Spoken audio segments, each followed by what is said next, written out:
Magandang umaga mga kapamilya. Magkape at pandasal muna tayo. Ako si Risa Singson Kaupeng, Editor-in-Chief ng Kerygma Magazine. Kahapon ay 85th birthday sana ng mami ko. Namatay siya noong 2009 at yun ay isang paglalamay na puno ng selebrasyon at kasiyahan. Dahil matagal nang may Alzheimer si mami na unti-unti siyang inubos, ang kanyang kamatayan, kahit nakakalungkot, ay nagdala ng galak dahil alam naming ganap na ang kanyang kagalingan at siya'y muli na namang masaya at malusog sa piling ng Panginoong kanyang minahal nung siya'y buhay pa.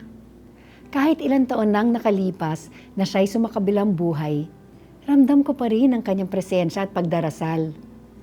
Kung nung araw ay walang tigil niya kaming pinagdarasal, edi lalo namang ngayong kabulungan na niya si Jesus sa langit.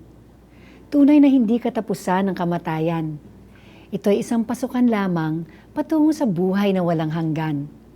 At kahit nalulungkot tayo at namimiss natin ang ating mga mahal sa buhay na namatay na, ating alalahanin na kinalaunan, tayo magkakasama-sama muli.